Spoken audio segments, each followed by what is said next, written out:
All right, what is up, ladies and gentlemen? I'm back at my home setup, and today we're taking a look at the KS0 Ultra, but not exactly the KS0 Ultra.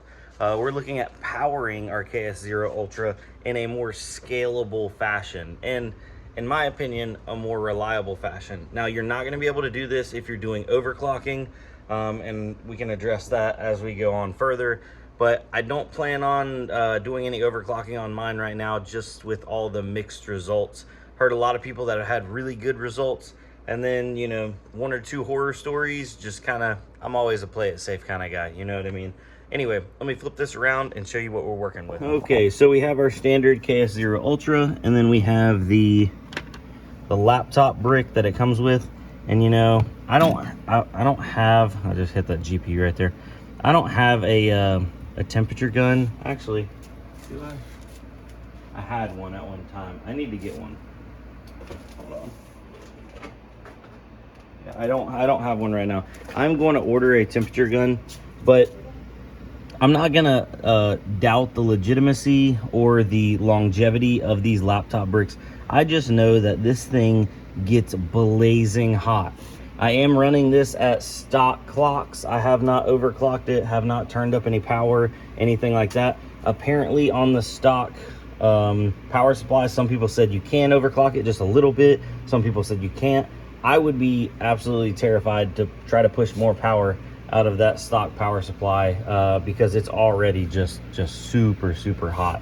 And also for scaling them up, if I'm able to not get those power supplies and have a blue million cords everywhere, I can go to a setup like this.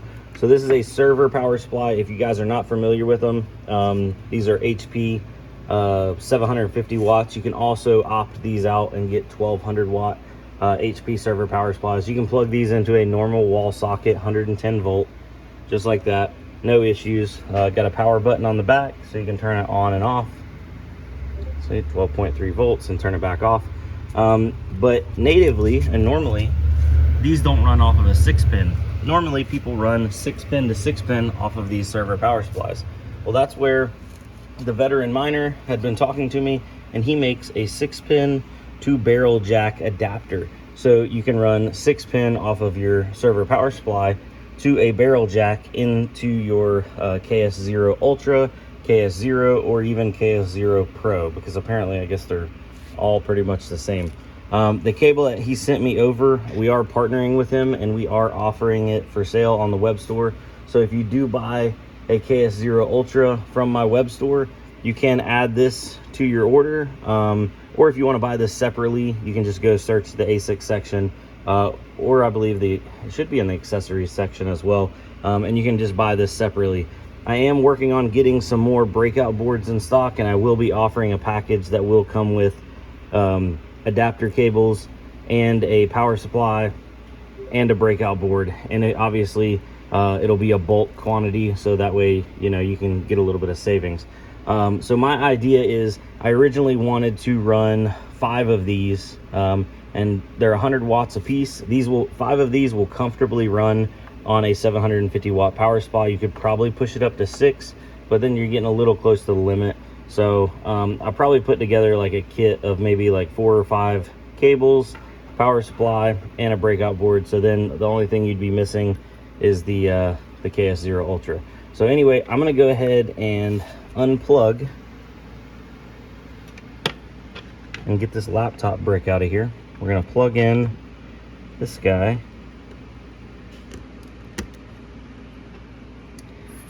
And we're gonna plug in this one. And we're gonna hit the power button. And she's alive. Back up and hashing. To clarify on some things why you're not able to run these power supplies when you overclock the KS0 Ultras, it's because the voltage on these is only 12 volts. It doesn't scale up to a higher voltage, and it's not able to run a higher voltage natively. Some people have experimented with, you know, modifying the voltage on these. That's a whole nother topic.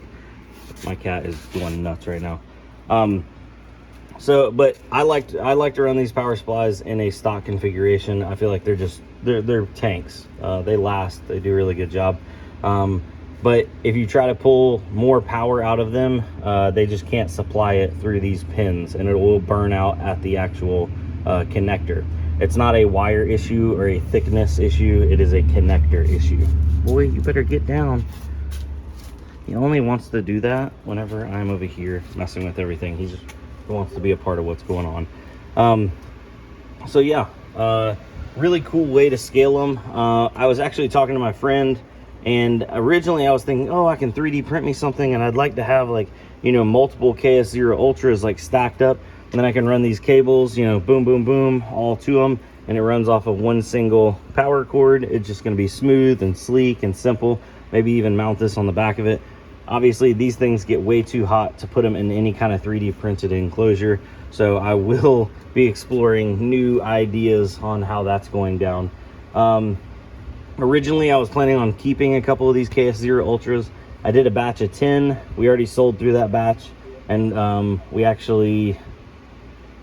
ordered another batch of 10, and I think we're close to selling through on that batch. So I'm going to put in another order of 10, and hopefully I don't sell through them all, and that way I can keep a couple of them. I went ahead and set one up for myself, and if I wouldn't have done that, then this thing would have sold as well. So it's funny. You know, I get a lot of polarizing opinions on these little home ASIC miners. Some people love them, some people hate them. I think it's a good way to get your foot in the door on a power efficient ASIC that doesn't, you know, take a huge plug to go run. You don't have to go run a 30 amp 240 volt line. You could buy a couple of these and scale up. Some people are worried that, oh, this thing will never ROI, and that is a risk that you take buying any piece of ASIC hardware. You know, the coin could go down. It may not hold out profitability long enough. There's no telling. But, you know, if we were always worried about ROI and worried that we're never going to pay it back and never take any risk, then there would never be any reward. So in my opinion, this is a very low risk machine, being that it's, you know, with power supply and everything, $300 to $400. But it's also very low reward. As of right now, let me go pull up and see what it's doing profitability wise today. All right, so we're over on whattomine.com, and it's got a couple different options right here. See, if you were just direct mining Caspa at the stock clocks 400 gigahash at 100 watts, you'd be looking at $1.09 a day before power, and after power, I think this has it figured in at 10 cents per kilowatt hour. You'd be profiting 85 cents a day, or more importantly, 5.6 Caspa. I think that's the big thing that a lot of people try to look at, is the actual coins that they're stacking. I don't know a lot of people that are mining this and selling it off right away. If you think Caspa is going to go up, obviously it'd be better to mine it and hold on to the coins and sell them at a higher rate. But if you think Caspa is going to go down, then you'd probably want to mine it and sell it right away. Now, obviously, this is not financial advice. I'm not telling you what to do. I can only show you what I'm doing. And for right now, I am just stacking some coins. I'm a little bullish on Caspa, but I don't want to get too far into it. That's why I'm only going to be running some of these KS0 Ultras. I'd love to take the jump into like the KS5L or M, but that's just a little too risky for me at the moment. We'll see in the future. Maybe I'll regret it, or maybe I'll pat myself on the back. Only time will tell. But anyways, ladies and gentlemen, I'm gonna jump off here, and before I get off here, just going to do a little self-promotion. So if you are interested in those cables or the KS0s, you can go over to bc-pc.com, or there's a link down below in the description to get to my web store, and then you can go to categories. Let's see here, ASICs, and here is the KS0 Ultra. There's the cable by itself, or you can go to the KS0 Ultra and with stock PSU, or with stock PSU and adapter cable. And then I'm going to also add another one, and it's KS0 Ultra without stock power supply, and include a 6-pin adapter cable and a 750 watt power supply and a breakout board. I'm just waiting on those breakout boards to get in. I have about 20 or so of the 750s in stock. I just don't have any more breakout boards at the moment. So that's kind of the hold up right now.